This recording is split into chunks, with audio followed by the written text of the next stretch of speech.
আজ কিন্তু খুব সহজেই কচুরলতি রান্না করব। একদম নিরামিষ রান্নাটি হবে। আমি জানি সকলেই কচুরলতি রান্না করতে পারেন। আমি একদম নিরামিষভাবে আজকে রান্নাটি শেয়ার করব। সর্ষে পোস্ত বাটা দিয়ে রান্নাটি করব। চলুন তাহলে রেসিপিটি শুরু করা যাক। তার আগে ভিডিওটি ভালো লেগে থাকলে চ্যানেলটিকে সাবস্ক্রাইব করতে ভুলবেন না।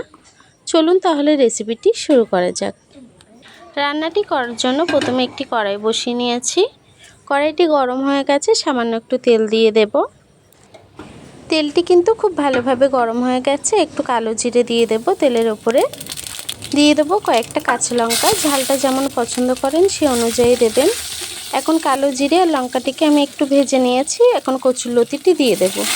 কচুরলতিটিকে খুব সুন্দর করে ছাড়িয়ে ধুয়ে নিয়েছিলাম। এখন কালো জিরের সাথে কচুরলতিটি একটু ভেজে নেব। লতিটিকে আমি একটু নেড়ে চেড়ে ভেজে নিয়েছি। এখন দিয়ে দেবো একটু হলুদ গুঁড়ো, দিয়ে দেবো স্বাদ মতো নুন। নুন হলুদটাকে দিয়ে আবারও একটু নেড়ে চেড়ে আমি কিছুক্ষণ রান্না করে নেব।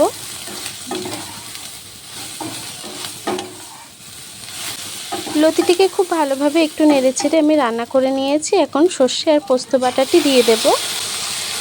সর্ষে পোস্ত বাটাটাকে দিয়ে আবারও একটু নেড়ে চেড়ে কিছুক্ষণ রান্না করব। লতিটিকে কিন্তু খুব ভালোভাবে নেড়ে চেড়ে রান্না করে নিয়েছি। এখন সেই বাটিতে করে একটু জল দিয়ে দেব, যাতে লতিটি খুব ভালোভাবে সিদ্ধ হয়ে যায়। জলটিকে দিয়ে একটু নেড়ে চেড়ে আমি ঢাকা দিয়ে লতিটি রান্না হতে দেব। দেখুন বন্ধুরা, জলটি কিন্তু শুকিয়ে এসছে, লতিটি কিন্তু মাখা মাখা হয়েছে। আমি আবারও একটু নেড়ে চেড়ে কিছুক্ষণ রান্না করে নিয়েছি। এখন আমি গ্যাসটিকে বন্ধ করে লতিটিকে নামিয়ে নেব।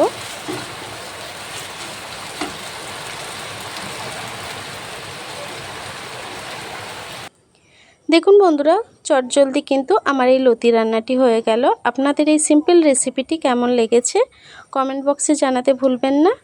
রেসিপিটি ভালো লেগে থাকলে চ্যানেলটিকে সাবস্ক্রাইব করে পাশে থাকবেন। আর এতক্ষণ ধরে ভিডিওটি দেখার জন্য আপনাদেরকে অসংখ্য ধন্যবাদ।